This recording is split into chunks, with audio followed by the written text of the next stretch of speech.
రామప్ప ఇది గుడి కాదు, కాకతీయుల గుండె చప్పుడు. కాలం మారిందేమో కానీ రామప్ప మాత్రం మారలేదు. వీళ్ళు రాళ్ళని చెక్కలేదు, చరిత్రను చెక్కారు.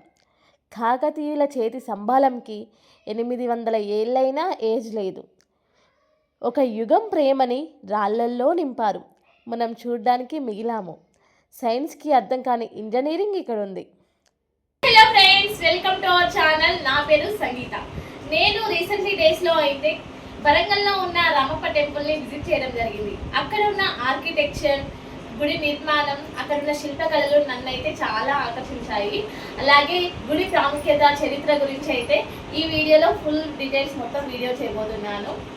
అసలు రామప్ప టెంపుల్ ఇంజనీరింగ్స్ యొక్క మ్యాజికల్ చెప్పుకోవచ్చు. రామప్ప టెంపుల్ పైకి చూస్తే చాలా నార్మల్గా కనిపిస్తుంది, కానీ దాని ఫౌండేషన్ చూసి బ్రిటిష్ ఇంజనీరింగ్స్ కూడా షాక్ అయ్యారు.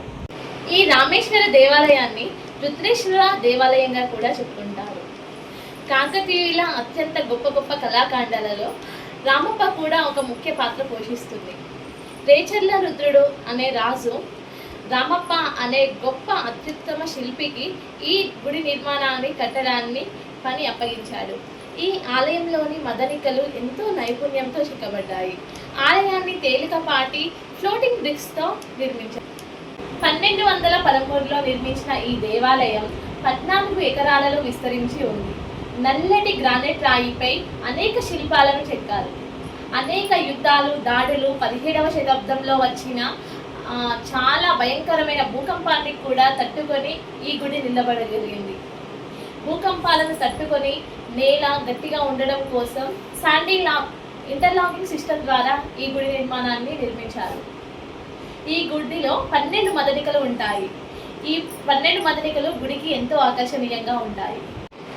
90% శిల్పాలలో చాలా వరకు అయితే డామేజ్ చేశారు. ఎందుకంటే మన శాస్త్రాలలో డామేజ్ అయిన, విరిగిపోయిన వాటిని పూజించరాదని మన శాస్త్రాలలో ఉంది.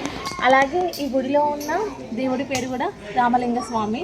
అలా రామప్పను మరియు శిల్పిని రామప్పని మరియు రామలింగ స్వామిని రెండు కలుపుకొని ఈ గుడికి అయితే రామప్ప అని పేరు పెట్టడం జరిగింది.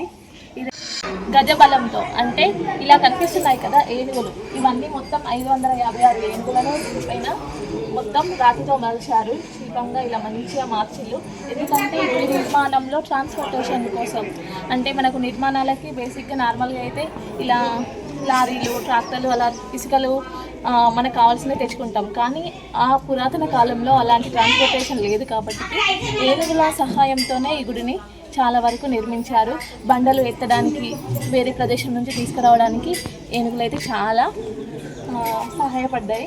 అందుకే దానికోసం ఈ ఏనుగులను ఇలా చేశారు.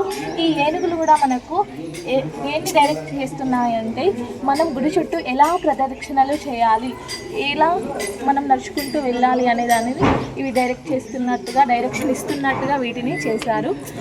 ఒక్కసారి ఈ శ్రీమూర్తుల శిల్పం చూసినట్లయితే మనం ఇప్పుడున్న ట్రెండ్లో అయితే మొత్తం హై హీల్స్, మొత్తం ఇలాంటి చెప్పల్స్ వాడుతున్నాం. కానీ ఆ కాలంలోనే హై హీల్స్ వాడుతున్నట్టుగా మనకైతే దీంట్లో చెప్పడం జరిగింది, చూపించడం జరిగింది.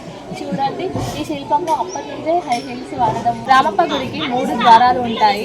3 ద్వారాలకు 4 చొప్పున 12 మదనికలు అంటారు. మదనికలు అంటే ట్రైబల్ లేడీ మదనిక. ఇది చూసినట్టయితే ఒక ట్రైబల్ లేడీ వేటకు వెళ్ళినప్పుడు తనకి కాలుకు ముళ్ళు చూస్తే తన సైనికుడు వచ్చి ఆ ముళ్ళను తీస్తున్నట్టుగా, అక్కడ కొంచెం స్వెల్లింగ్ కూడా ఉన్నట్టు ఈ శిల్ప రూపంలో అయితే చాలా చక్కగా చెక్కారు. అంత డీటెయిల్గా చెక్కారు దీన్ని. అలాగే హై హీల్స్ కూడా ఆ కాలంలోనే ఉన్నట్టుగా చెప్పారు. అలాగే పెద్ద పెద్ద ఇయర్ రింగ్స్ కూడా ఆ కాలంలో ఎలా యూజ్ చేశారు, ఎలా ఉన్నాయి అనేది కూడా మనకు కళ్ళ కట్టినట్టుగా ఈ శిల్పి అయితే మనకు వివరించడం జరిగింది. ఈ గుడి చుట్టూ 526 ఏనుగులు చెక్కడం జరిగింది. ఈ ఏనుగులు 526 కూడా ఒక్కొక్క డిఫరెంట్ స్టైల్లో ఉంటుంది. ఒక ఏనుగుకు మరొక ఏనుగుకు అస్సలు పోలిక అనేది ఉండకుండా చాలా సిమిలర్గా ఉంటాయి. కానీ డిఫరెంట్ స్టైల్లో వాటిని చెక్కడం జరిగింది. ఎందుకంటే ఈ గుడి నిర్మాణంలో ట్రాన్స్పోర్ట్, ఇప్పుడు అంటే మనం లారీ అయినా ఎలా అయినా మనం ఇప్పుడు నిర్మాణం కోసం అయితే ట్రాన్స్పోర్ట్ చేసుకుంటున్నాం వేరే ప్రదేశం నుంచి.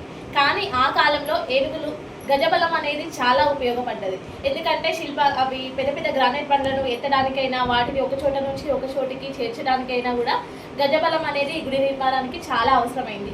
అందుకే వాటికి ప్రతీకగా వాటి యొక్క వాటి యొక్క ప్రాముఖ్యతని కూడా వాటి యొక్క పనిని కూడా వివరించడానికి గుడి చుట్టూ అయితే 526 ఏనుగులను చెక్కడం జరిగింది. గజబలం ఎంతగానో సహాయపడింది. అలాగే ఈ ఏనుగులు కూడా మనకి డైరెక్షన్ చూపిస్తాయి. గుడి చుట్టూ మనం ఎలా ప్రదక్షిణలు చేయాలి అనే దాని గురించి ఈ ప్రదక్షిణలు చేస్తున్నట్టుగా ఈ 526 ఏనుగులు అయితే మనకు డైరెక్షన్స్ని చూపిస్తూ ఉంటాయి. ఆలయ సమయంలో ఏనుగులు పడిన కష్టానికి గుర్తింపుగా ఇలా అయితే చెక్కడం జరిగిందని చాలామంది చెప్తూ ఉంటారు. ఈ ఆలయ గోపురం పైకప్పులో నటరాజ స్వామి విగ్రహాన్ని చెక్కారు. అలాగే ఈ గోపురంలో అయితే ఎంతటి ఎండాకాలంలో అయినా కూడా చల్లగా ఉంటుంది. ఇక్కడ కాకతీయుల కట్టడాల్లో నంది అయితే చాలా ఇంపార్టెంట్గా చెప్పచ్చు. ఎక్కువగా మోస్ట్లీ నంది విగ్రహం అయితే మనకు కనిపిస్తూ ఉంటుంది కాకతీయుల కాలం నాటి కట్టడాలలో. అలాగే ఇక్కడ రామప్పలోని నంది కూడా మనం ఎటు చూసినా, మనం ఎటువైపు తిరిగినా కూడా ఆ నంది మనల్నే చూస్తున్నట్టుగా కనిపిస్తుంది.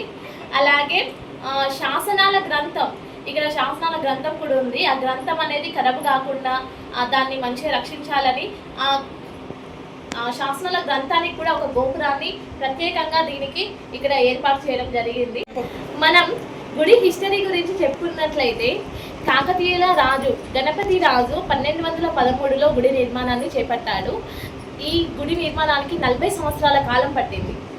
అలాగే ఇక్కడ ఉన్న architecture, floating bricks, sandal box, open locking system, 100 pillars designs ఎత్తుకి వచ్చినా కూడా ఏం కాదని ఇంజనీరింగ్స్ చెప్తున్నారు. అలాగే ఆర్కిటెక్చర్ కూడా చెప్పుకున్నట్లయితే ఇక్కడ పెరుని అనేది అప్పట్లో మనం యుద్ధ కాలంలో వారిని ప్రేరేపించడానికి వారికి యుద్ధ సమయంలో కొంచెం ప్రేరేపించడానికి పెరుని నాట్యాన్ని కూడా ప్రదర్శించేవారు. పెరుని నాట్యాన్ని కూడా ఇక్కడ గుడి నిర్మాణంపై పెరుని నృత్యం కూడా మొత్తం మనకు ఇక్కడ చూపించడం జరిగింది. రామప్ప టెంపుల్కి వెళ్ళి వచ్చాక నాకు ఏమనిపించిందంటే మన హిస్టరీ, మన చరిత్ర గురించి మనమే మర్చిపోతున్నాము. అలా మర్చిపోకుండా మన తెలుగు రాష్ట్రాలలో ఎన్నో చారిత్రక కట్టడాలు ఉన్నాయి, చాలా హిస్టారికల్ ప్లేసెస్ కూడా ఉన్నాయి. వాటిని మన ఫ్యూచర్ జనరేషన్కి మనం అందించి వాటి గురించి తెలియజేయాలి అనేది నా ఉద్దేశం. అందుకే ఈ రామప్ప ఫుల్ వీడియో కూడా తీయడం జరిగింది. అలాగే మన ఛానల్ నచ్చితే, ఈ కంటెంట్ నచ్చితే లైక్ చేయండి, షేర్ చేయండి, సబ్స్క్రైబ్ చేయండి. నెక్స్ట్ ఇంకా ఏ ప్లేస్ గురించి డిస్కస్ చేద్దాం, ఇంకా ఏ ప్లేస్ గురించి ఎక్స్ప్లోర్ చేద్దాం అనే దాని గురించి నాకు కామెంట్ చేయండి. Like, share, subscribe. రామప్ప కాకతీయుల శిల్పకళకి గుండెకాయ. రత్నం లాంటి ఆకారంలో రాయి, కానీ టెక్నాలజీలో మాత్రం రాకెట్. 800 ఏళ్ళు దాటినా కూడా మానవ మేధస్సుకి సాక్ష్యంగా నిలిచి ఉంది. నాట్యశాస్త్రంలో ఉన్న 108 కర్ణాలు, ప్రతీక నాగిరి శిల్పాలు రాయి మీద జీవం పోస్తున్నాయి. UNESCO volume out standing universal volume. ఎందుకంటే ఇది ఒక జానాప్తి టాలెంట్ కాదు, మానవ జాతి ఊహకి, అందరి క్రియేటివిటీకి ఒక ప్రూఫ్గా కూడా దీన్ని. ఒక్క మాటలో చెప్పాలంటే రామప్ప అంటే రాయితో రాసిన కవిత్వం. కాకతీయుల కళలు ఇంకా శిల్పంలోనే బతికే ఉన్నాయి. దీన్ని కాపాడుకోవడం మన బాధ్యత, మన అధికారం. వరల్డ్ హెరిటేజ్ అని ఎందుకు అంటారు అంటే అది ఒక ఊరు కాదు, ఒక దేశం కాదు, ఎవరి సొత్తు కూడా కాదు, ప్రపంచం మొత్తానికి చెందిన ఆస్తి అని UNESCO స్టాంప్ దీని మీద వేసింది.